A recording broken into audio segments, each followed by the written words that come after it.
What's going on, everybody? Welcome in. Hope you guys are having a wonderful Friday afternoon. I know I said I wasn't going to go live on Thursday, Friday. My new schedule is Monday, Tuesday, noon to 2 Pacific. But we have such a special guest that how could I not be here on a beautiful Friday afternoon talking all things Squid Game, the challenge too. Mark Levy, number 100. Welcome into the live stream. Happy to have you here. How you doing today? I've been great. I mean, honestly, I've been so happy this whole month. Like, it's been so great having this whole experience and meeting people and from all over the world that have been connected with me on the show and want to connect. And it means a lot to me. I'm having a great time. How are you guys today? Doing great, doing great. We also have Lauren Pratt here, our all things Squid Game person. How are you doing today, Lauren? I'm fantastic. I'm ready to go. So fired up for this interview. I know, Mark, I've been trying to nail you down for some time now, and finally we're able to get you here and talk your experience. It's exciting. I'm so happy to be here. Like, I'm like literally once you reach out to me, like, yes, let's do it. And like my schedule's like, we have to wait. I'm like, no, schedule, clear up. It's all good. We're just happy to have you here. So let's get into it, guys. If you guys are new here, you can follow us at After Show on YouTube to watch live. You could also follow me twitch.tv/Bobby Goodspeed if you want to support us there. Also at Goodspeed Bobby, and I will let you know anytime I go live on my social media handles on X/Twitter and Instagram. So get your comments read live here on stream. If you have any comments or questions for Mark about his time on Squid Game, we'd love to hear it, and we will post your comments here live on the stream. We answer all your comments live right here. So, Mark, tell us about your experience. Like, let's start from the beginning. When you decided you were going to audition for the show, what was that process like? Like, what made you want to go on this show? So, like, I am a giant reality super fan. I've been watching reality TV constantly since Survivor Heroes vs. Villains, but like watched the first season of Survivor live, stuff like that. I've always loved reality TV. I never thought I could be on reality TV. Then my friend Zeke Smith was on Survivor Game Changers, and then like I got a little integrated in the community that way, and then like here and there, like I'd be like, yeah, like once I drunkenly applied for Survivor and it was like the worst video of all time. I like drunkenly compared myself to Wendell and Rick Devens, which honestly, socially, yes, very much so, but physically not at all. I will admit that in a heartbeat. But yeah, like I've always loved reality TV, and then like I loved Squid Game because I thought it was a great show. And then like I did not know they were casting season 1 when they did, and then like I saw the trailer for season 1 when it was getting released, and my dear friend Dash Katz was in that. So it's like, oh, okay. And I would love the season. I podcasted about it and everything, and like I talked to some of the cast, and like I remember at the end of the season, I had the little like, hey, apply now. I'm like, sure, I'll apply. I believe I told my fiance, we don't know for sure if I did, but we know this about 9 months later, I got a call and then went down the whole rabbit hole of doctor appointments, interviews, psych evals, everything. And it's in a whirlwind. I can imagine. So day one, you get there. You're introduced to this extreme experience with that many people there. I'm sure it's just bewildering to see that many people in one building, all competing for this 4.56 million. Now, game one, we're immediately in on it, right? Like there's no red light, green light. It's immediately head on. Hey, we're going. What were your thoughts when they said, hey, we need to pick 2 people to come up and be the representatives? And then what did you think when you were choosing your side?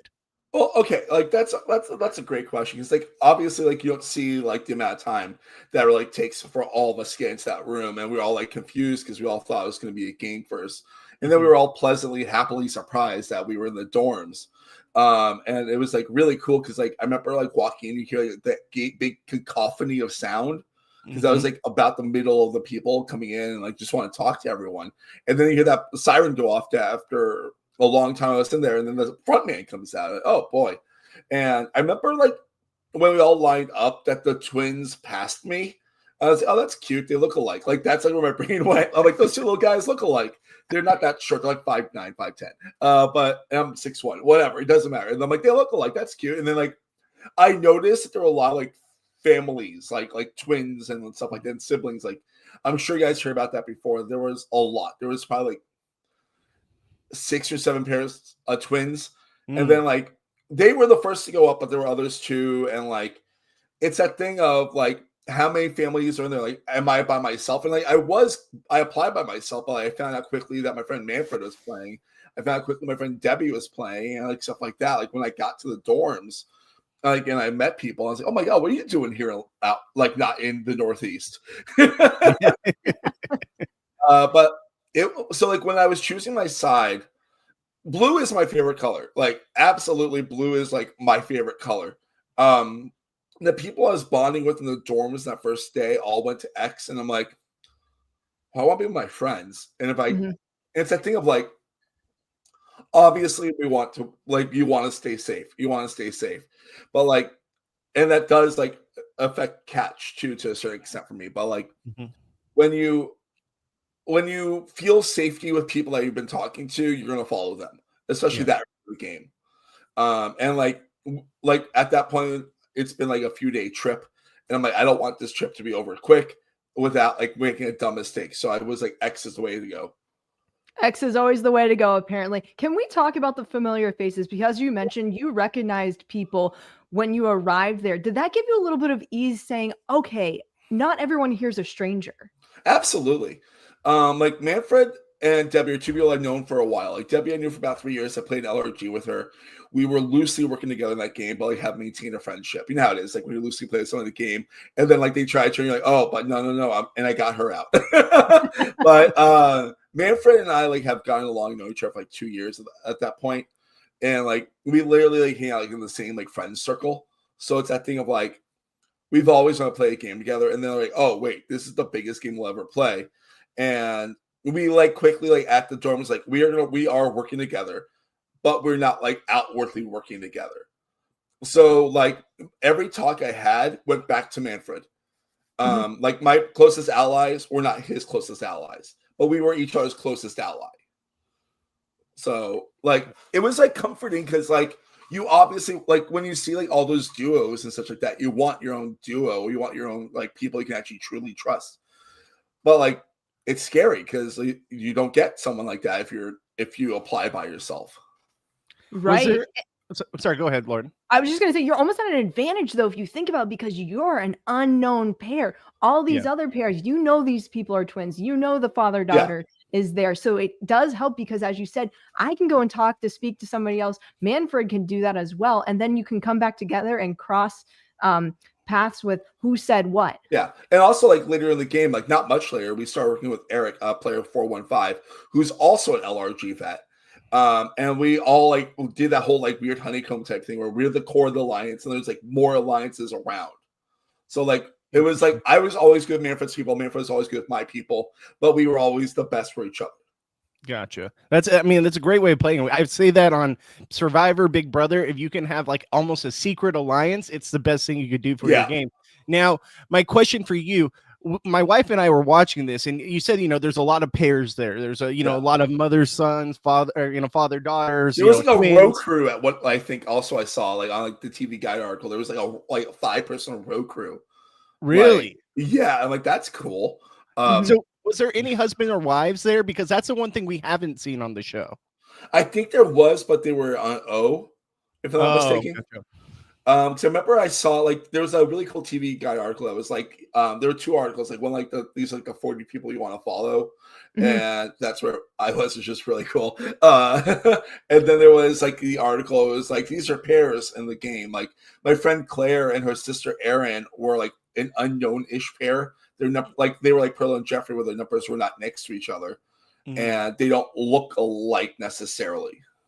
Interesting. Yeah. So I was just curious how it all played out, but yeah, let's get into it some more. Lauren, is there any questions you have as far as this first episode?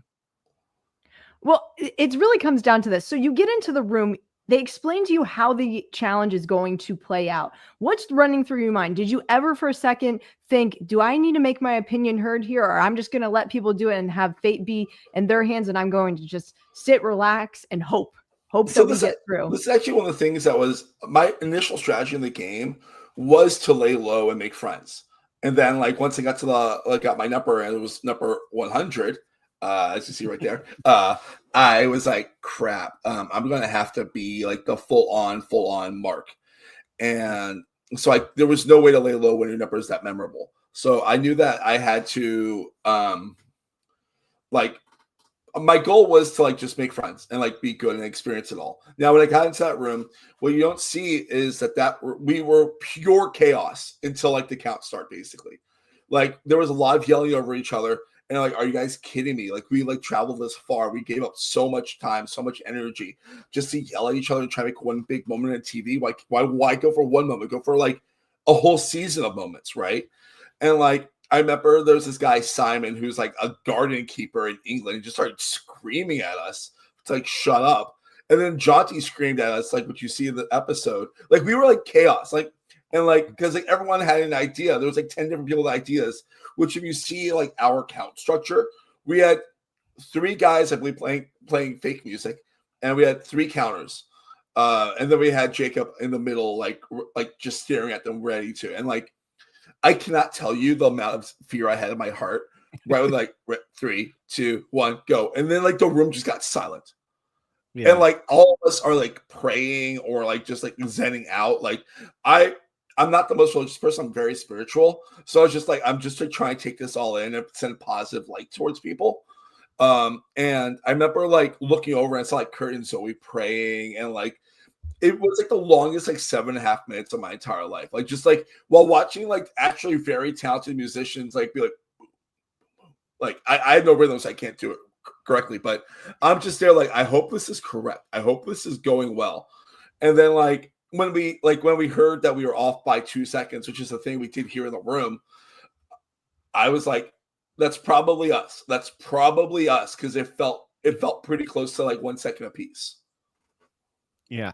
So you get through the game that you guys obviously end up winning. What was that feeling of just relief when you find out that you are surviving and now you can actually like really start playing the game? I felt so good. Like, I mean, I worked so hard to be here. Like, I'm a hefty dude, and I had like figure out ways like go to the gym. Well, not ways. I mean, obviously I went to the gym, but like obviously also Squid Game is not about being like the most fit shape ever. But like, you know, like you do a lot of practice, you do a lot of like mental exercises, you change your diet. Like I gave up caffeine for like a month and a half before the game, and my job required caffeine because I was in a call center getting yelled at all day at that job, and like. It was like a high, like everything was just like so high stress going into it. And I just moved cross country 2 weeks before to LA where fires were happening. My fiance was there too. So if I look stressed out in the game, that's because I was very stressed out, concerned for my fiance and all of our stuff. And like, I remember being so happy, being like, oh my God, I actually have a chance to like be a character. I have a chance to be myself, have a chance to have the experience that I want.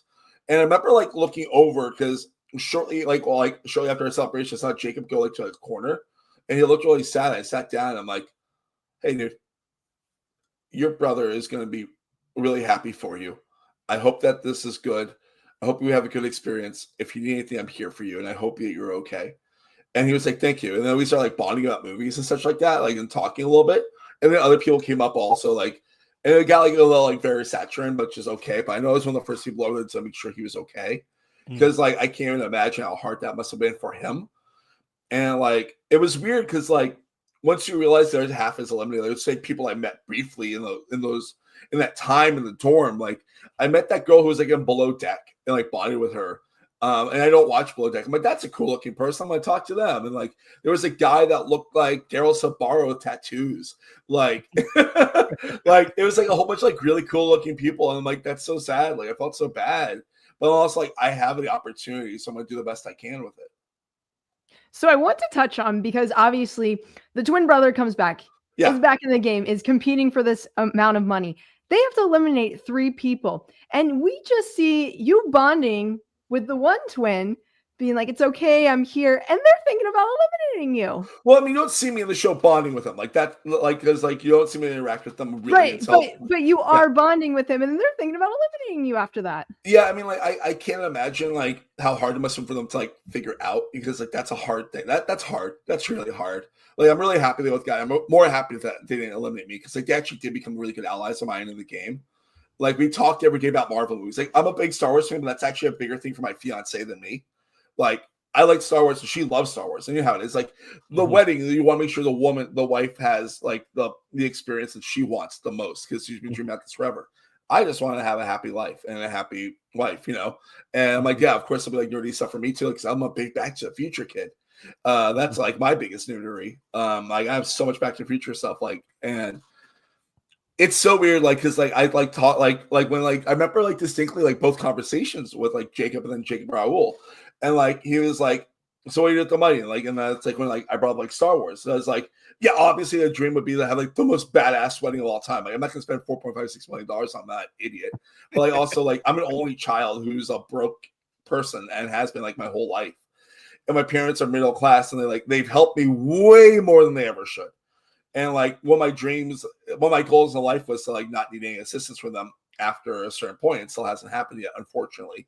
But it's also a thing of like, what better thing to do with my money than give my parents just $1 million, like theirs, for like all the kindness that they've done. Because like they've been there for me since the beginning, and like I'm like really lucky in that regard, and like of course like it's really weird that they considered me because of Star Wars Wedding. Like to eliminate me. I get it, but it's also that thing of like they I don't know. I'm happy they didn't eliminate me. That's the best way to put it. My other question on this topic: were you privy to how close you were to going before the episode came out, or before you watched it? They never said anything to you about it. Later I didn't find out till March. Really? So I think it was definitely I needed to be a little bit closer. I have talked to Raul since the episode dropped. And he says about as close to being eliminated as most of the other people were. So like it was definitely like I was considered, but I don't think I was much more considered. Gotcha. But like it's that thing of like I literally was like, I'll never forget my friend Robin, Player 052. She was like, the twins considered eliminating you. I'm like, what? No, because like we were close to the game. Like we like one day we ranked our like top 5 Marvel movies. And so like 2 hours like talking about that. And we all agreed Avengers Endgame is the best, and I agree with that wholeheartedly. But like it's that thing of like you don't know what you can say that could cause issues, and like in the back of my brain, because I'm a paranoid human being, I was scared that my game was going to possibly end. I was scared that something else was going to happen because like we did all count the bunks and we saw there were more people than there were bunks. So it's that thing of like in the moment, I was definitely scared, but it was also that thing of like I had no idea that I was like actually truly considered until like a month later. Well, I think as well, that's a testament to what your social game was, because they had that thought originally of wanting to eliminate you, but then have the second conversation and go, I can't do this because this is such a nice guy. He's here for Star Wars Wedding and all this and that. And you were just pulling them in, because then that thought went away. You were off the table after that. Yeah. Like the thing is like also like they need people like me. Like they need people that don't look like they would be the person they would work with. And like they're smart, like they're very smart, like very good, kind people. Like we talk shockingly often for people that are very busy, but like they're very kind, like they're nerds. They like make comedy videos. Like they're like we're cut from the same cloth. Like I'm super thankful they didn't eliminate me because like they're really nice guys, and I really enjoy like every time I've interacted with them. Yeah, it's a little off topic. After I finished the finale, I went back and watched the first couple episodes of season 1. And the one thing I picked up on that I had forgot because it had been so long since I had watched that season was that they do a bunch of tasks during the show. And then they also have they showed montages of people cleaning or peeling carrots or what have you. Was that still going on, or was that not a part of the show? Because we didn't really absolutely get yeah, no, like they focus so much on games and very little on dorm life for the first few episodes of my season. Like the day of Cookie, like I call Cookie Gate, was like they did like 4 or 5 different tasks that day. And I was never gonna volunteer for one. I was like, I'd rather just be out here, be with people, having good conversations. Because like that's my I will admit a heartbeat, that's my soul, that's my strength. I'm a social beast, and like I was like, I'm not gonna like be like, oh, you have to like do this in a certain amount of time or you're gone. I'm like, no, I'd rather just get the most I can out of the game in that regard.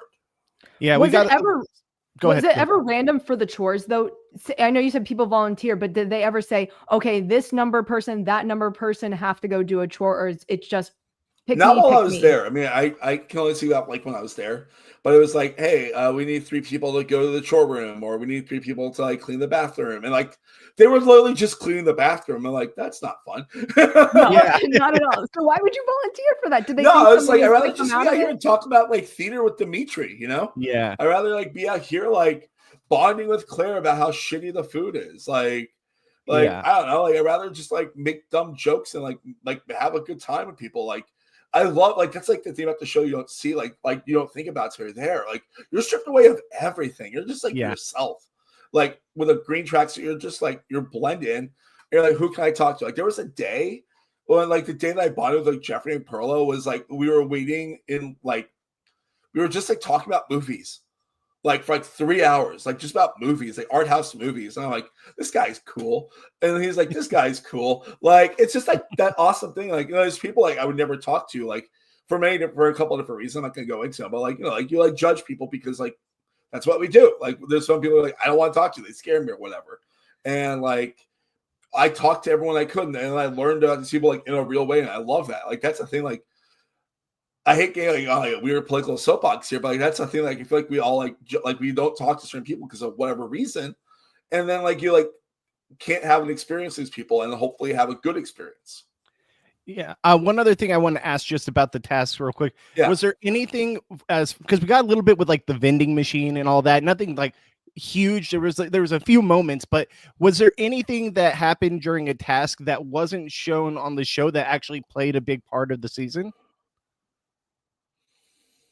I know that there was a lot of tension in a task that was not shown. It was the first time that there was a chore. This guy Weasel, who's like the sweetest dude ever. He's like he's from New Zealand. He's like the only person from New Zealand this season. He was like peeling carrots, and people were like, Weasel, what happened? Did you eliminate someone? He's like, no, I didn't. I just was peeling carrots. But I will eliminate X, Y, and Z. I'm like, oh, that's fun. Yeah. It's not good to be saying I'm the guy that's peeling carrots after we saw what happened last season when someone was peeling exactly. carrots. Yeah, like I'm like I've watched that first season like honestly like 7 times between like prep, watching the show, and also podcasting about it. It's that thing of like you study the details. I'm like, no, I am not doing anything that could get me in danger. I'm here to win. I want to win. Yes. Yeah. Can we play that out real quick? If you had that dilemma, so in season 1 you could either eliminate somebody or you could give that person that you select an advantage in the next game. What would you do? I probably would eliminate someone. Like, I am a really kind person, but I was always there for myself. Like, I mean, like I've gotten some heat online about the fact that I chose X, even though like in the vote after Pentathlon, even though it was already confirmed that they were going home. The reason I chose X is because I was telling everyone I'm going to vote them out because I was afraid it was one of the lower times. So I'd rather keep consistent and change it to an O, even though it was already confirmed that they were going home. All right. So now we see you guys go in and you have to get in these groups of 10, right? And you're going into your first real challenge of the show. What was your initial thoughts? What made you join the group that you joined? And what was your thoughts on the challenge as a whole? So originally I was in a different group. Like I was trying to find a group. I was the last people to like find a group just because like people paired off really fast. And I found like that there was an extra spot, like with like the people I hang out with, like Dimitri, Emily, Leon, Nick, Carter, who was a close ally of mine in the beginning of the game. Wyatt. I'm like, cool, awesome, we're good. And then like we sat down like in our group, and I'm just like, we're sitting there for a long time. And I'm like, my brain started like knowing the show, realizing like how many of us are left. I'm like, this doesn't feel like an actual number that would be like we're going against someone else. It felt like we might go head to head. I didn't vocalize that to anyone. And then like we're waiting for a long time. It took a really long time to do pentathlon. It took a really long time to do pentathlon. I think it took the longest of anything in the whole show, from what I've understood. But like, I remember like we're waiting, like sequestered away from each other, but like not really sequestered from each other. And I remember, like, I think I told Dimitri, I'm like, I think I told Leon because Leon was right next to me. I'm like, I think we might be in danger with the other half. And then like we get brought into like the hall and I see this pentathlon. I'm like, oh no, it's head to head. It's 100% head to head because it makes sense because like it's 5 versus 5. So like, and like we've already like talked about a lot of strategy of what to do, like in case this pentathlon. I knew that Emily did gongi a lot, and Leon's a professional footballer in Japan. So it was that thing of like there were like things that were like, okay, we have good stuff. And I remember like I really want to do flying stones. I'm actually really good at target, like hitting things from like target practice. Like I'm really good at axe throwing. Like when I say like if I caught that ball, I would have probably won the game. I really mean that I would have probably won the game because socially great, whatever. Or jumping ahead there, but it's that thing of we were trying to figure out like what was going to be what, and we saw like went inside, and they're like, okay. I remember I got like Doc G tips from my friend Carter, who would have just in case like while we were figuring things out, and he's like, yeah, you had to like the little seam, and it would work, it would flip that way easiest. So I'm like, okay, cool. And then like we get in the room, and I see it's not Doc G, and like do you want to change from ball and cup to something different? Like I will rather be flying stone. Dimitri was like confident about flying stone, confident. Mm-hmm. And I'm like, okay, well, then I'll do ball and cup. I've done it before as a child. Like it was I'm an only child. That was not cool. As the show states a lot, as I stay a lot on the show. But it's that thing of like, yeah, let's do it. Like I mean, I've done ball and cup before. And then like we'll talk about it, I'm sure, but like that ball and cup was not like the $2 ball and cup or a 50-cent ball and cup that I played with as a kid. If someone's so confident, you just have to let them have it, because then they just know I have the mindset where I'm already ready to play this game. Absolutely. I need to do it for sure. Like I would have done House of Cards. I've asked. I would have done like because House of Cards is the one that you think is not going to be hard, but it's hard. Ball and cup, you think it's not going to be hard, but it's harder than it looks. Yeah. And forgive me about the ball and cup though. Yeah, I want to hear about it. Yes. So like we were able to like look at the things, not touch them, but like look at them, right? And like so like I bought this from Amazon. It's not the same. It's a lot lighter and a lot shorter string. But like because there's like a big like heavy like plastic or ceramic like cup, and the ball string was probably like twice or 3 times as long as this, and it was very bouncy. It was a bouncy string. Like this is just a sturdy string, and the ball was rubber. So like it was already like in a way of it to like be a little bit harder. And I remember like I was like, okay, you know what? It might not be easy, but it'll probably be the quickest, best thing for me. So like I was like fairly confident in ball and cup, and like just like knew I had zen out. Like because like a thing that you will never understand as a fan of a show is there's literally more cameras on you than you can count. Yeah. Yeah, I can imagine. And so forgive me for forgetting the name of this this challenge. The one where they have to throw the like die looking things and they have to catch it on their hand. Thank you. Did they explain the rules to you guys on that game? Yeah, because they did. I know they dumbed it down for us, but not by much. Like because I know like I think like the 3rd or 4th round's a little bit more difficult. Like I think because like you have to like catch it like that. Yes. Like, I would be so bad. But I forget which one. Like there were a couple of rounds that were a little bit different, and a little bit easier. But yeah, I mean, like Emily, like the people that knew Gongi. Like that's it. Like you're not going to learn Gongi or there while playing the game. Yeah, I couldn't imagine because I was just watching that, and I the one thing I know is like obviously it was on the show, the show proper, Squid Game, but watching it back, I'm like, we don't really get any clarification on the show because there's just not enough time to probably explain that game or any of the others. But just watching it, I'm like, okay, they're done. Wait, nope, they're keep going. Wait, now they're catching this. Now they're catching on the back of their hand. I'm like, I have no idea what's going on here. I'm just hoping they pass. Yeah, I mean, like they explained it all. They showed us videos to it. Like honestly, I can't like praise production enough. Even though I'm not supposed to, but like Studio Lambert is amazing in every way possible. If you're ever lucky enough to be on a Studio Lambert show, do it. Like I cannot talk like more positively about like how safe I felt, how taken care of I was, even when things got bad, like really bad. But like even like explaining games, everything was just like super laid out and super like kind. Like that's the best way to put it. Were you surprised that they did take out Dachi? A little bit, just because like that's more one like the commonly known ones. I'm happy they did because like that was like I feel like that's one of the ones you're gonna get or you just don't get. Like ball and cup you can get, but like Doc G, either you get it immediately or you're just slamming it for like 10 minutes.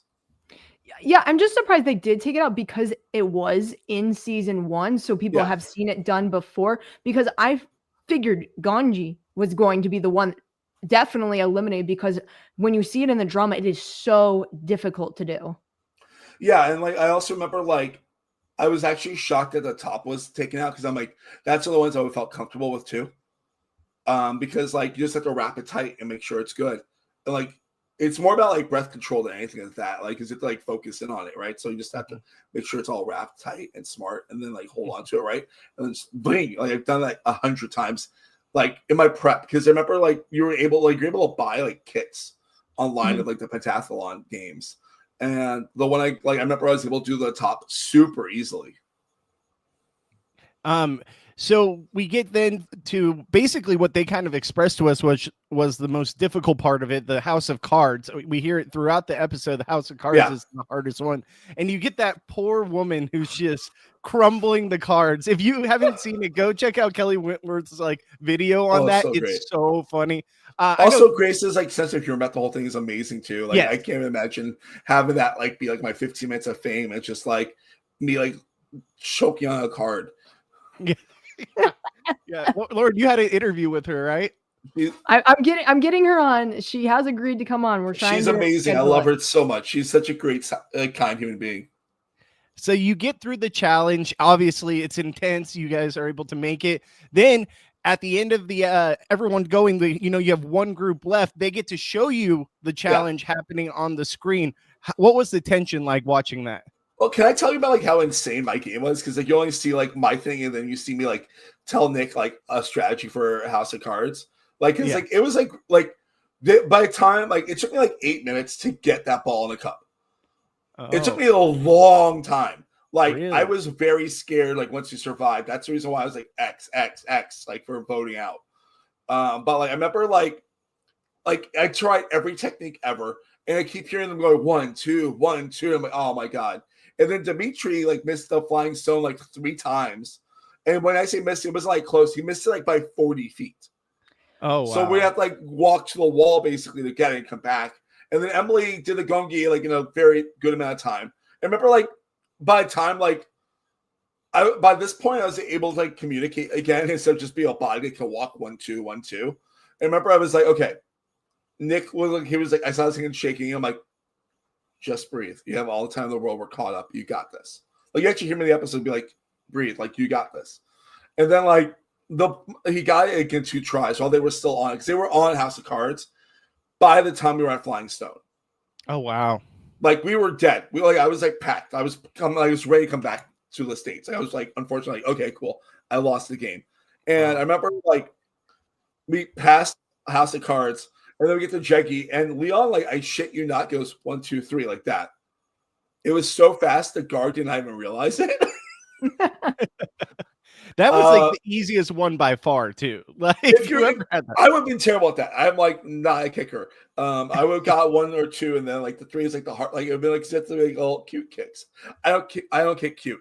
Did they change it though? Because some people did it with their knee. Like, I thought you had to kick it, but we saw in the episode, someone did 2 on the knee, and then the last one was a kick.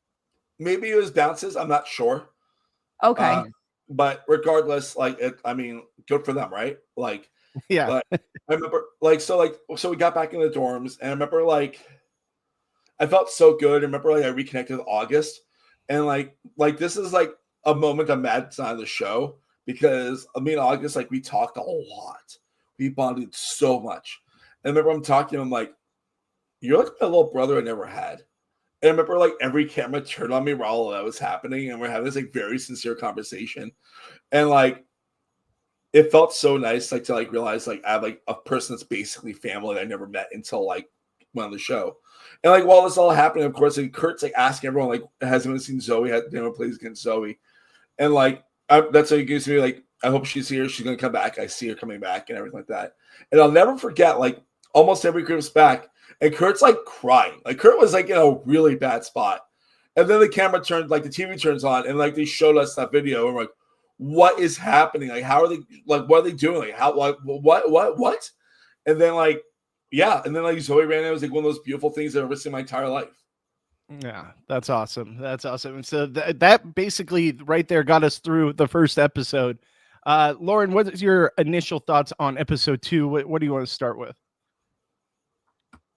Well, I want to get into some of the twists because I'm a big twist person, and I thought they did really well this season with what they incorporated, specifically with some of the disadvantages that got involved. And we start with the scratch off. Did you ever think to pick the scratch off? No. So the food there is terrible. The breakfast is unedible. Like it's like I've called it it's porridge, but it's like flavorless porridge in the hottest tin you've ever touched. Like we would use our track jackets to hold be like mitts. But I remember like it was so gross, so nasty, and like so blah. Like I would call it flavorless snot that's hot. Because it's like yeah, exactly. Like we've all been there before. But it's that thing of like, yeah, it was so gross. And like lunch was like sometimes good, sometimes bad. Dinner was actually always pretty okay. They gave us like this like Italian gnocchi thing one time. And like the meal they gave us like had bread involved, which is not always a thing. Like there was sometimes like an egg or whatever. But like I remember like I was only eating 2 meals a day. I lost 10 pounds while playing the game. Wow. From like stress and everything. And like lack of food. But I remember like the scratches happened. My whole game was like just to play it safe, play it smart. Like that was it. Like nope, don't make any big moves, just be kind, be cool. Yeah. Was there chapstick provided on this season? Because I know that was a big problem. Okay. Well, it was like a tube, like a balm tube. Like they would just There you go. Yeah, because I remember season 1 that was an issue for people. Yeah, exactly. They milk the condoms, right? Yeah. yes. So now we finally get the vending machine. And what were the initial thoughts on the vending machine? I fucking hate that thing so much. Cookie Gate was the most stressful like 30 minutes of my entire life, like the game at that point, because like Ryan, player 272. Was like a soft ally for me at that point. Like you know, like goofy weird guys like bond together. Like that's a real thing. And like he like everyone was like, oh, he looks like Kieran Culkin. And I'm like, he looks like Ryder Strong. But like he kind of looks like both actually. Regardless, I remember like I was inside the dorm. My friend Britt like created this like rap, and then like that finished, and then all of a sudden like 4 people run out from the bathrooms, led by Ryan. Who I love Ryan. He's a good person. Please don't be mean to him. He's learned his lesson. But he literally was like, guys. And then like he started explaining like how the vending machine situation was. And like it's immediately so suspicious because he's like, we were hungry, but we didn't want to eat all the cookies. Like, come on, bro. Yeah. Like, come on. I'm like, I referred to it as like a death cookie at one point. Because I'm like, that cookie will kill you. And like I remember like Ryan makes it like he's like, so we're gonna play a game. If you give us your chapstick or like your comb or anything that has your number on it, you get a cookie. Exactly. Yeah. And Dimitri, who's like the best human being in the whole game, he was like trying really hard to make it sound less suspicious. And like he's like, guys, this is really just a cookie. Don't listen to Ryan. It really is just a cookie. And my brain's like, what is happening? While this is happening, Joan, who was on Australian Survivor, and Chris, the guy who throws to Viper in catch, are there silent and just smiling. Like there was no way in hell I was going to come near that cookie. And then like I remember like 2 people went up. I'm like, don't you fucking do that. Don't do that. Don't eat the cookie. You're going to die from the cookie. And then I remember like the whole thing ended and Ryan just shoved 2 cookies in his face and ran away. It brings me flashbacks from one with the lure of the guy answering the phone and saying, I need to hand the phone off to somebody and trying to get people to come forward. And slowly some people are inching and everyone in people's alliances are going, no, don't pick up the phone. That is exactly what you would think is coming right there because they probably did some type of temptation and then go, oh, we have to give this cookie to somebody else. And then that person goes. Eliminate or whatever. Yeah. Yeah. And I was watching that just the other day and immediately came to my mind. I know this is brutal. My mind thinks cynically sometimes, but if I was that person with the phone, I would just instantly fall to my feet and just like start fake crying and being like, it's a call from home. I don't get it, but I get to give it to someone who's not going to want to try for a call from home. That's an Eric move right there. And then they get eliminated and then you're an asshole, but it's great TV. Yeah. Yeah, but that's an Eric move right there. Let's just say there's a part in your season, Mark, where I thought someone could have been the biggest villain of all time and the greatest moment in the show's history, but it didn't happen. What was that? the finale, Yes. where Oh, okay. Yeah. you know, Yeah, I know could've exactly been- what you're talking about. Because my dear friend Vanessa would have been like gone, I feel like, and Oh. that made me really sad. me and Fairplay were watching that episode, and I swear to God, we both looked at each other like, is it going to happen? We're like, no, he's too nice. It's not going to happen. I'm like, maybe I've been rubbed off by Fairplay too much, because I was thinking immediately, I was like, this is going to be the greatest moment in the show's history if he does this. And then he doesn't have any repercussions, because then it's just a leg race. Yeah. Right? You know? So I don't know. Just I digress. But let's move on. So we get to the point where obviously all the people that are the slowest in the previous competition are now up for elimination. What was the actual thought from what you thought was going to happen? Did you think these people were goners no matter what? I thought that they did have a chance to stay. They really did. Yeah. So like the way that it was, like people were like, what happens? Like the biggest thing was what if? Mhm. So like a lot of people were like, what if it's the next slowest, which is where I would have been really concerned, which is where my biggest concern was, because I know how many eternities it took me to get that ball in the cup. Like, and then people thought, what if it's the fastest? So the people are like highly athletic, and the people that are like me are like, oh my God, what's happening? So like people are like trying to get for their allies, and like, a lot of paranoia was happening, because that of course took a lot longer than you see. And like there was no way in hell I was ever going to vote for anything but X, because I was looking out for myself. I was always looking out for myself in the game. People don't realize, because I'm a very nice human being, but I'm also a very strong strategic player too. And my game in Squid Game was mostly social. Yeah. So like, I was like, and there were a lot of people that voted X because they did not want me to go. Yeah. Do you think if the votes would have been more circle there and more for those people to stay, do you think the tide would have been turned? Or was it just, this is where the majority is going, I got to go that way? It was really actually shockingly close for a while there. That's the thing. Like, it was like, there was never the point where the O's like fully caught up, but it got with like 2 a couple of times. Because I remember it was like 1-1 at first, and then it was like 2, 3, 4, or whatever. And then like, yeah, like it was that thing of like, I owe so much to Mike. The musician. Like, he was so good. Chris, who's a person walking right from me, he was like such a kind man. Jarrell, I didn't really talk too much, but he was like awesome. Eric was really cool. Cheyenne is like one of the most badass women I've ever met in my entire life. So it was that thing of like, it was hard because like you have to like walk up there and you're like voting these people out face to face. Yeah. Like you're not far. Like I was like maybe 15 feet away from them. What I also find interesting too is they're really keeping it in line with the drama. Season 2 of the drama, we had the voting. They brought the voting into the challenge aspect. So I'm really enjoying that as well. Yeah. Like I was like really pleasantly surprised. Like I had theories about being like X and O at one point, because I was talking to Dash, coaching me throughout the whole like process going into the game from like September to like January when I left. I remember like him being like, you have to be prepared for votes. They're gonna be hard. Like, and I'm like, you're right. Like, yeah. Yeah. Then we get to the point now where they're doing the scratchers, right? Where people can take a scratcher and miss a meal, or they can eat the meal. Obviously, I think you made the right decision. I think always avoid that at any cost.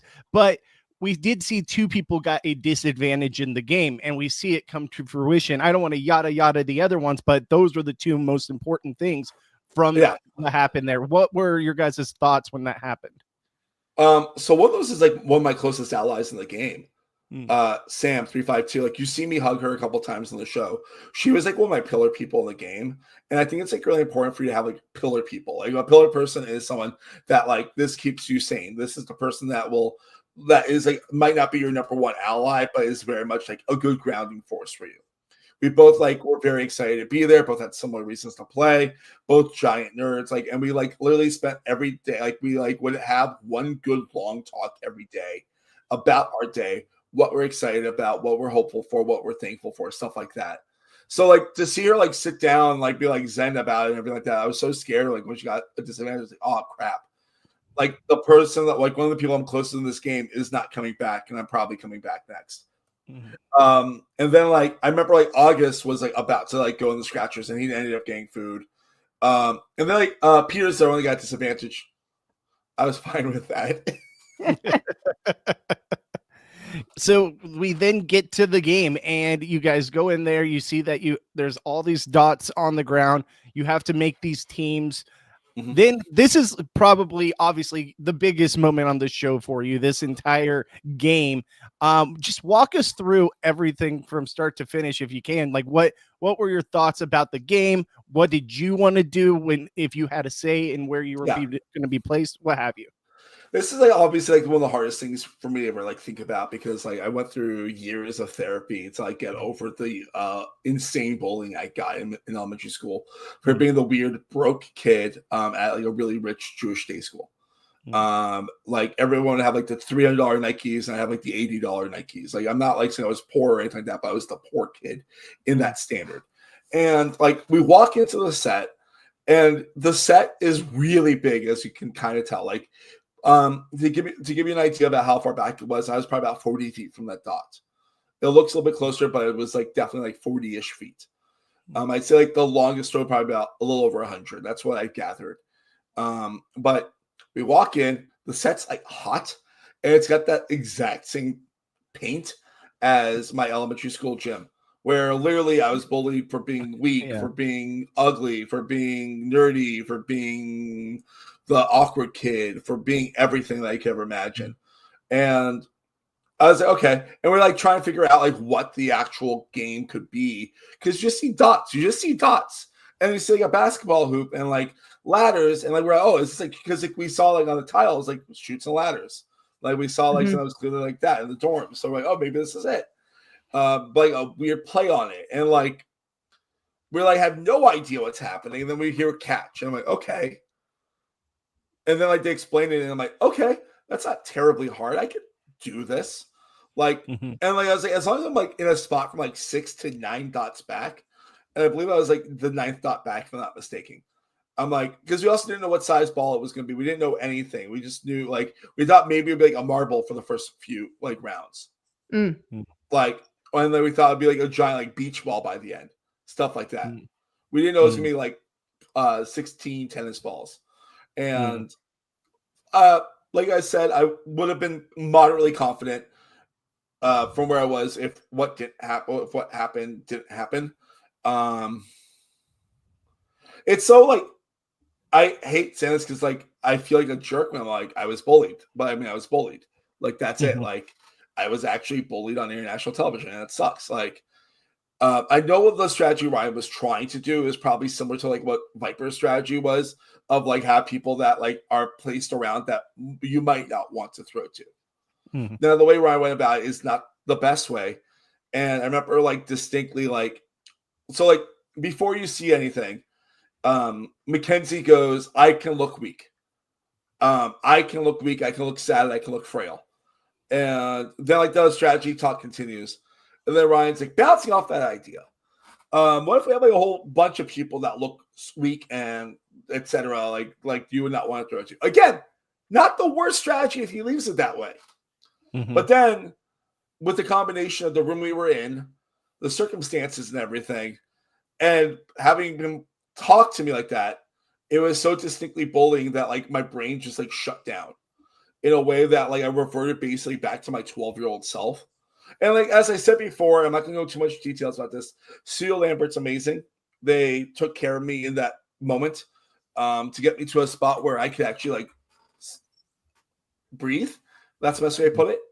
Because I was really not in a good spot. The thing is, you don't see the edit, but literally the whole line, allies or not, was defending me. Dimitri was the first, but people were no, that's not cool. That's not a good idea. Don't do that.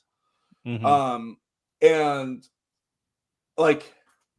I felt really supported at that point, which is something I never felt when it came to the kind of situation as a kid. Because I was yeah, Mark's weird, let's dogpile on him. Mark doesn't have friends, he's an only child, stuff like that. Mark is poor. And it felt nice as an adult to have support like that. I was already kind of I was in a really bad spot after that. And I was never going to quit the game. That's not my I was, because I walked into a catch and I figured this out, and it's been pretty much confirmed to me by everyone else in the game. I was like a 5% chance of winning at that point. Now, statistically, that's not accurate, but like there are people that were never going to win the game, and I was those people who was like in the slot of I was going to win the game if it all shakes out in a way that I can. I was good for Mingle. I'm pretty good. Like I said before, good at throwing, good at games. So marbles was pretty good for me. I'm a big social strategy nerd. So like if I got to circle of trust, I would have been pretty good because I play a lot of Werewolf and Mafia. Like it would have taken luck to get me out. That's the best way to put it. And I remember distinctly like the team was like, you're okay. Whatever you need, you're okay. And I remember like I was just like after being I hate saying assaulted, but basically assaulted. I was like, I just need to be in that like spot where I know I'll be safe. It's like that 69 spot where I know I can catch. The ball is big enough. It's in my hands, right? Like it's good. So like that's where my brain was. I know that's a long answer and kind of rambly, but yeah. No. It's great because honestly, it was like a huge part of the episode. Even my wife, who's not the biggest reality TV show fan, was like just on the verge of tears watching that moment with you because it just resonated with people. You know, it's just like, this is not cool. This is not how you treat someone. And I'm glad the show highlighted, as much as obviously it must have been a little traumatic to watch it back. I'm glad that they at least put that out there and let it be known, hey, this is not okay by airing it, you know, and this is not how you treat people. But we did see you go into the challenge, and I'm sure after all that, the emotional state and everything that played a big factor in. It was hard, dude. Like I'm just like, you don't see it, but like I'm sitting at Ryan for like 3 hours. Yeah. And I did not want to look at Ryan like at all. Like I was so angry at Ryan. I was done with Ryan. I was never going to talk to Ryan again. I was like, fuck this guy. I hope he like burns in hell. And I hate saying that, but like that's just like I was in a really bad spot because like, yeah, like I expect people to be hard and intense in the game. I'm like not an idiot, and I can handle hard and intense. Again, like I love Survivor, I love playing LRGs, but like what he was doing crossed the line, and like I did not want to stare at him. I didn't want to deal with him. I wanted him gone, but that's not my call. And I was like, fuck this. I just need to like get through this. And you can see actual jubilation in my face when he gets out. Because like, if you see me, like, I'm like so zoned in on just getting through the game. Like for like hours on end. Like I was like not myself after that.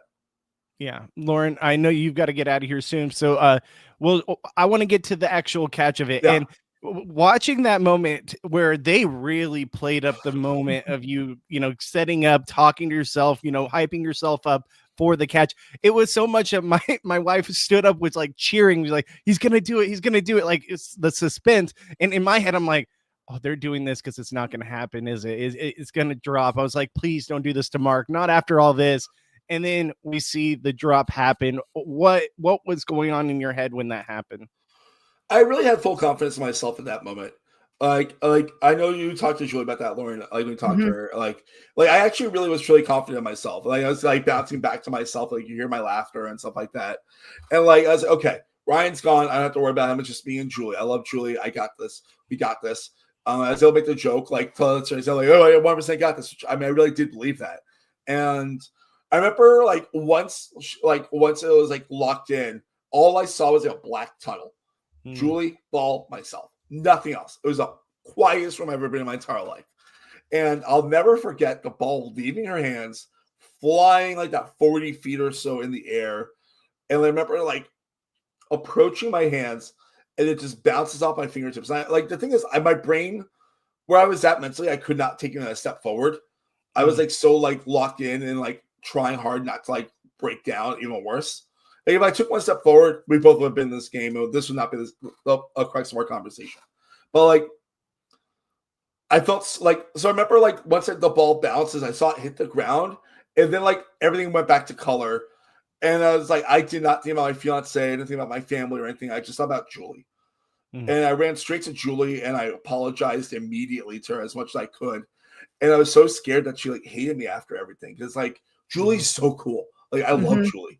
And I just was like, I'm so sorry. I'm so sorry. I'm so sorry. I'm so sorry. And then like, we were like hugging for like what felt like a really, really long time. And then like our squibs go off and like the camera cuts and everything like that. We get off stage and like we're ushered different directions. And like Julie hates me now. And like I remember like once we were actually able to talk, she's like, no, I have no animosity towards you at all. I love you. I was always going to throw it to you because you're a good person and good people to support good people. She did say that when I had her on the podcast. She said wasn't going anywhere else but right to you. And the fact of the matter is she was so supportive and just the confidence that she had. And you know what? I say this for everybody. Even if you catch a ball every single day of your life, you can have that one day where it just goes off your fingertips and it falls, such as that. Even if you play softball, baseball, it could happen to anybody. Yeah, I mean, trauma or no trauma, like it can happen. Yeah. Well, I do have one question about the competition, Mark, before we kind of start to wrap things up. So initially I thought, okay, you're going to have to stay on your little circle and you can't move up. But as we see the show, the game progress, you see people running like 3, 4, 5 circles ahead to catch the ball. What were the rules on that? You could run as far up as you wanted? You can move as long as the ball's in the air. Interesting, because I feel like that makes it like a dramatically different game. I imagine if you just have to stay on one circle the whole time, you can't move. It's much more difficult. Yeah, I mean, like that's why, like I felt for those people like towards the back that were also definitely more unathletic than me. Again, I'm not as unathletic as I look. I just look very unathletic, but whatever. But yeah, you were able to move. I just physically could not move. Yeah. Right. Lauren, what other thoughts do you have for Mark before we wrap this thing up? Well, Mark, before we get to one thing, because we are going to absolutely promote you here, I just want to say thank you so much for coming on this podcast and sharing your story. You had so many people that were watching that were cheering for you hardcore. And I just know you've gotten a ton of support after being on this show. And I really want to give you this moment here to promote for returning for Squid Game season 3. So yeah, I mean, it's that thing of like the edit of me shows me as the awkward outsider. I am an awkward outsider, but I'm also like really good at making myself be like people want to talk to me, like I am who I am, but I'm also like that person that people want to talk to, want to relate to. So like, even though like the show shows me one way, I was like very much aligned with most of the cast. I was in a very good spot. I am also now a stronger human being than I was back then. I've also I played these games before. Like it's a thing of like, if I go back, it's not like a wasted thing. The only way I'm getting out is if it's something that targets me, but also like I'm going to be playing more aggressively, which I hate saying. Like I'm still going to be myself, but I'm going to be more aggressive as myself. Because like I don't have the luxury of being an unknown. I am unknown. I'm a very well known, but also they only saw one side of me. They saw like emotional Mark, which is a very real thing, which will probably happen again. But also they haven't seen like strategic Mark. And like that's a thing that like I'm really excited and I want to show off so badly. Like I'm ready to make the moves, I'm ready to cut the throats, but also smile and make jokes at the same time, and make sure my friends and myself are looked out for at the same time. Because that's what I do. I look out for people. And like it's been such an incredible experience of like meeting people from all over the world that feel like a misfit toy. That feel like something's off about them. Like, I mean, I'm not autistic, I'm neurospicy. And like people think that I'm autistic sometimes, which is fine. But it's that thing of like people see themselves in me because they don't see themselves represented a lot on reality TV. And as a person that is holistically who they are and can only be themselves, and I'm not like the traditionally best looking guy out there. I'm just a nerd that likes movies and likes reality TV and loves Squid Game. Like it's been an insanely amazing experience. I'm so thankful for every second of it. Yeah, no, I think that you were absolutely amazing. I mean, at the end of the day, there's 450, what is it, 59, 57? 56. 56, excuse me. Sorry, I you hear it all season long, and then it just escapes my head as I'm trying to talk about it. 456 people there. Only so many people can get screen time. Like you got an absolutely amazing edit, so much so that you're in, the top 5 to possibly come back for season 3. I mean, you got, even though you didn't win the money, I think you honestly got a lot from the show that I'm so happy that you got to experience, because that's everyone's dream that does this, right? Like your dream is, even if you don't win, which is a minute chance you'll do win, at least you get some kind of screen time and you get to share your story. And I'm so glad you got that opportunity. Exactly. Like, I mean, I gotta be like a nerd on international television. Like put me on, you'll see me talk about like how much I love bumps, like stuff like that. Like, like I don't know. It's like I'm just a big fucking nerd, and I'm so happy as a reality TV fan, and as like a nerd that's been in these streets for so long to like be able to like be myself. And like I'm so thankful the edit showed me also as goofy and silly. Yeah. Yeah, I cried a lot. I cried like 20 times in that game at least. And like experience has been so cool seeing like the edit, and like I've been so thankful, like getting messages from people like from all over the world about it. It makes me so happy like that, like people see themselves in me. It makes me happy. Yeah. We can see the happiness shining through here, just you speaking to us and getting to talk about all these specific moments. Can you tell people where they can vote for you? Oh, absolutely. I believe it's like todoom.com, I think. Mhm. But if you type in like Netflix, like Squid Game, the challenge, second chance vote, it'll bring you to like that page. There's 5 people you can vote for. If you don't want to vote for me, you can vote for Zoe, the twins, or Viper. They're all great people. I'm not going to say anything bad about them because they've all been friends of mine in real life and also in the game. So like honestly, like vote for who you ever want. If you want to vote for me, thank you so much. I would really appreciate that. I will not let you down. But if not, then I hope you enjoy the season. Yeah. And is there anywhere people can find you on social media? Oh, yeah, absolutely. I'm on Instagram at Mark Levy 85. You can find me on TikTok at Movie Mark. I will be doing movie reviews again very soon. But as you know, my life right now is very much Squid Game, and I'm very thankful for that, for every opportunity it's provided. I will be making a lot of nerdy movie content very, very soon with like my silly reviews and all that stuff too. And yeah. Awesome. Lauren, where can people find you? You can find me on Instagram at Pratt6, and just know many more interviews are coming your way. We'll be talking more Squid Game. Also, the recap podcast with myself, Eric, Player 415, and Dan, Player 204 from season 1 will be coming at you next week.